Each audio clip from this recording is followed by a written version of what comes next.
La caisse de retraite des sages-femmes libérales a été créée en 1947.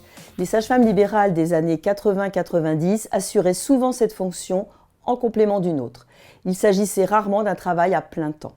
Au fil des années, la profession a évolué et nous pouvons noter 4 évolutions importantes. La fusion réussie en 2009 avec la Caisse des chirurgiens-dentistes, le passage de 1900 à 7400 sages-femmes libérales en 30 ans, le rajeunissement sensible de la population des sages-femmes libérales, le changement des cotisations pour les indemnités journalières au sein du régime invalidité-décès.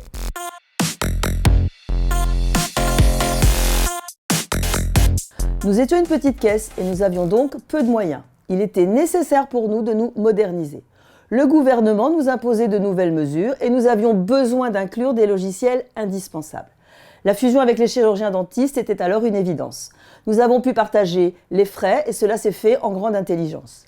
Avant cette fusion, les sages-femmes libérales étaient les seules à ne pas avoir de retraite complémentaire et avaient une retraite très faible.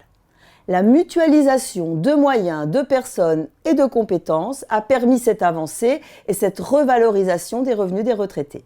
Cette fusion a été bénéfique pour l'ensemble de la profession et aujourd'hui, le nombre de sages-femmes libérales ne cesse d'augmenter. Nous aurions été amenés à changer notre fonctionnement à un moment ou à un autre, mais le faire avec les chirurgiens-dentistes en 2009 était le bon moment.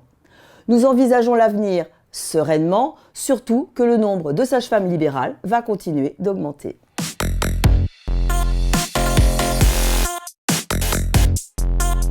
Il y avait donc environ 1900 sages-femmes libérales et beaucoup de sages-femmes en fin de carrière dans les années 90. Aujourd'hui, on en compte plus de 7000 avec une progression de 7% entre 2000 et 2010. Depuis 2010, de plus en plus de jeunes diplômés s'installent directement en libéral. Il y a environ 18 000 sages-femmes, toutes pratiques confondues en France. Selon les prédictions, à l'horizon 2030, 50% exerceront en libéral.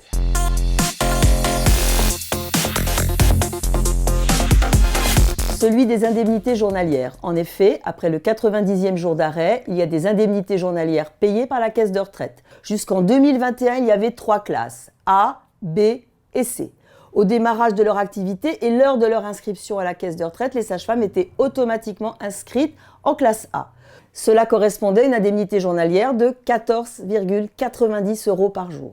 La plupart ne savaient pas qu'ils pouvaient faire une demande pour changer de classe. Et cette indemnité journalière n'était pas suffisante en cas de grossesse pathologique, par exemple. Grâce à une réforme effective au 1er janvier 2022, il n'y a plus qu'une seule classe avec des indemnités journalières à 28,89 € par jour, soit le double de la classe A.